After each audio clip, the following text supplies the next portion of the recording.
صباح الفل والهنا والسعادة على قلوبكم، أو مساء الفل على حسب ما بتشوفوا الفيديو. عاملين ايه؟ يا رب تكونوا كويسين وبأحسن حال.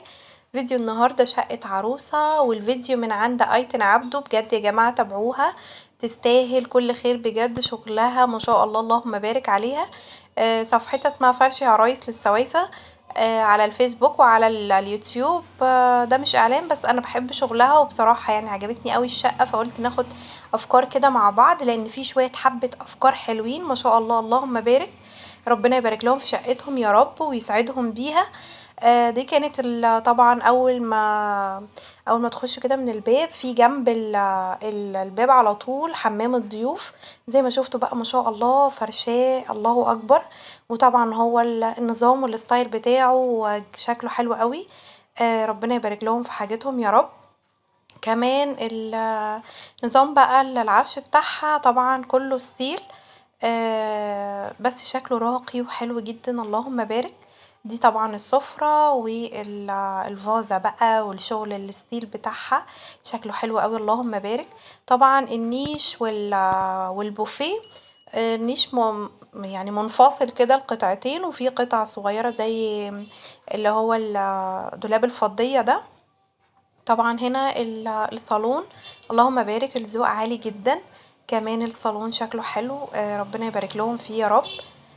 طبعا الكراسي بقى والفرش كله، التفاصيل دي حلوة قوي ان انتي تاخدي منها افكار لو بتفرشي شقتك، او حابة ان انتي تفرشي بذوق معين كده. وهي ما شاء الله عليها يعني ذوقها عالي جدا في الفرش بقى، والستايل والتنسيقات بتاعتها بصراحة جميلة جدا. افكركم تاني، هي قناتها اسمها قناة ايتن عبده، فرش عرايس للسوايسة. بصراحة ممتازة جدا في الفرش، كمان النيش والدولاب وطبعا رصة بقى الدولاب والهدوم والبطاطين والحاجات دي كلها بتغلبنا وبتغلب كل عروسة. هي بصراحة ما شاء الله عليها بتفرشها بشكل منسق وجميل جدا. كمان ده بقى كده الشكل الديكوري ده شكله حلو قوي كده، نصه مراية ونصه خشب، طبعا طالع مودرن وشكله حلو قوي جديد. زي ما قلت لكم ده كده دولاب الفضية، هي محطوطة على جزئين. طبعا كان في جزء جنب الصالون، وده كده التالت بتاعهم. هو واضح ان هنا كمان في باب جنب الصالة، بس هو طبعا مش باين مع الشكل الديكور اللي على الخشب. شكله حلو، وفي نفس الوقت مش مدي ان هو حاجة باب شكله غريب، لا كله واخد من بعضه، شكله حلو قوي. يعني فكرة حلوة ان هي يبقى كله شكل واحد، او الحيطة كلها نفس الرسم كده. دي اوضة بقى الليفينج، شكلها حلو ما شاء الله. واضح ان الأوضة واخدة كيرف كده. كمان الشاشة الترابيزة تحت الشاشة معلقة، دي بتبقى احلى كتير كمان في الترويق بقى. ومن تحت مش تشيلي وتحطي، شكلها حلو وفي نفس الوقت كلها هادية. الركنة جميلة بصراحة، ولونها حلو قوي، اللون الزيتي ده، الزيتي الزيتي ده اسمه اللون الملكي بجد، هو شكله حلو. والكوشن المكرمية ده شكله جميل برضو. كمان بقى التاتشات بقى بتاعت الليد، النور شكلها حلوة ومديه اضاءة شكلها جميل. لا كلها حاجات بسيطة وفي نفس الوقت شكلها حلو قوي. انا عجباني قوي كيرف الحيطة ده، تقريبا هي شباك او بلكونة، فشكلها لذيذ يعني. كده خلاص اوضة الليفينج خلصت. وطبعا ده جزء كده فيه ستارة فاصلة ما بين الصالة او الريسبشن، ما بين الجزء التاني من الشقة. طبعا الجزئية دي بتبقى حلوة قوي، ان هي بتبقى مدية خصوصية للشقة. لو في امكانية انها تبقى موجودة في الشقة، بتبقى حلوة ومريحة جدا لاهل البيت، ان يبقى الحمام الضيوف والريسبشن منفصل تماما عن الاوض او الغرف بتاعة الشقة. كمان كده زي الطرقة طويلة زي ما شفتوها، كان طبعا على ايديها الشمال المطبخ، بس هنشوفه دلوقتي مع بعض. كده اول اوضة اوضة الاطفال.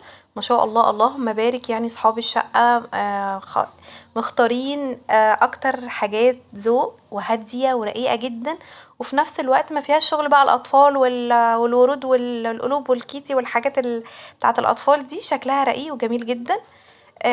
في ورق حائط طبعا ورا السراير، وشكل السراير كمان شكلها شيك جدا.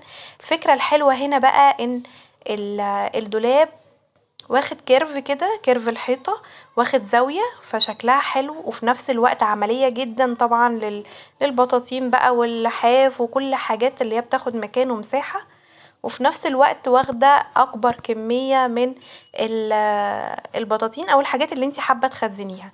ففكرة حلوة قوي لو انت ما عندكيش مساحة تقدري تاخدي الزاوية بتاعة الحيطة وتعمليها بنفس الفكرة دي، تبقى عملية جدا.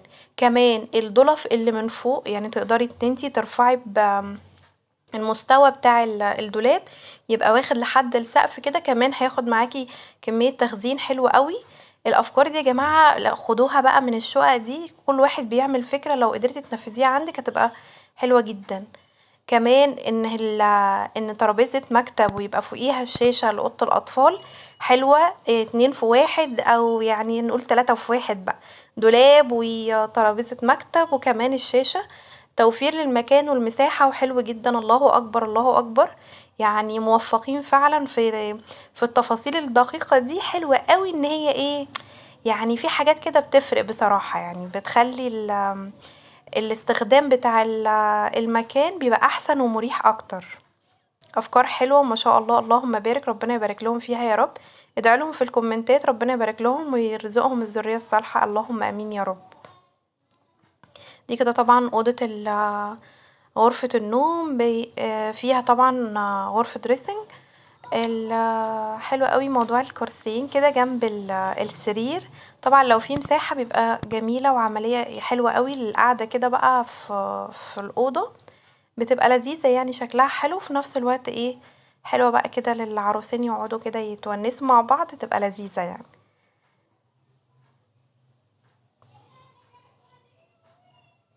طبعا ما شاء الله الفرش السرير جميل جدا وراقي حلو قوي. كمان السجاد مع الستاير تنسيقات حلوة قوي والذوق ما شاء الله عالي. البف حلو قوي ان هو بيخش جوه التسريحة، بيبقى لذيذ كده ان هو مش بياخد مكان ومساحة وفي نفس الوقت ايه، آه يعني مريح في الحركة. في حاجات تفاصيل صغيرة كده بجد بتفرق، بحسها ايه، بتفرق خاصة في الأماكن الصغيرة أو في الأماكن اللي هي بتبقى زي الإسكان الاجتماعي أو كده، بتبقى حلوة مريحة في الأماكن دي متاخدش مساحة. كده كمان عاملين فاصل ما بين أوضة النوم أو الجزء بتاع السرير والتسريحة بتسريحة تاني تخص الدريسنج، طبعا فيها بقى كل البرفانات بالساعات بالاكسسوارز بالميك اب بالحاجات دي كلها.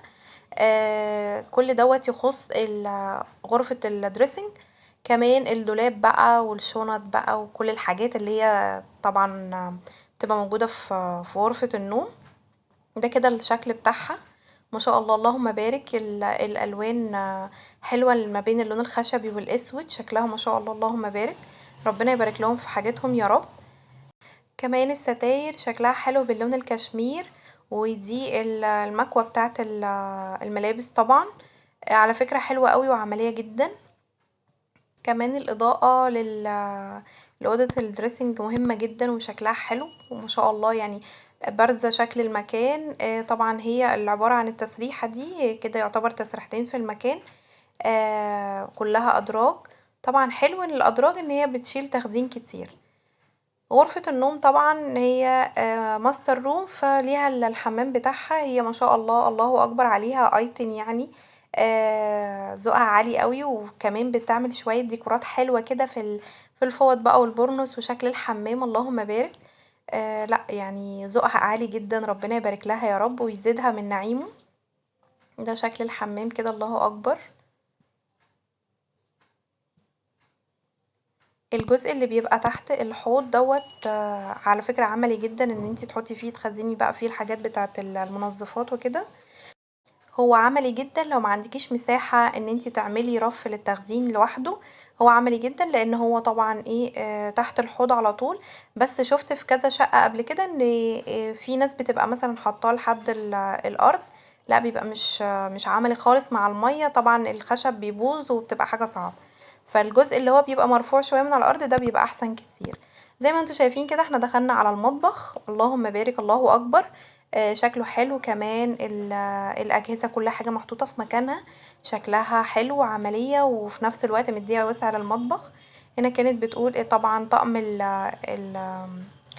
الكوفي كورنر بالصواني بشكل الصواني الله اكبر شكله حلو كمان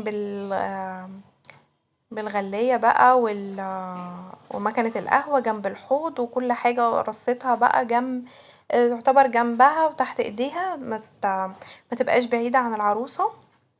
كمان المطبخ الله اكبر هي عاملة الجزء اللي تحت اسود و النص اللي فوق يعتبر هو ابيض والجزء العلوي خالص اللي هو العالي ده اسود فالالوان تدريجة الالوان دي شكلها حلو قوي بجد الشقة اللهم بارك ربنا يبارك لاصحابها يا رب ويسعدهم ويزيد ايتن كمان ويبارك لها يا رب.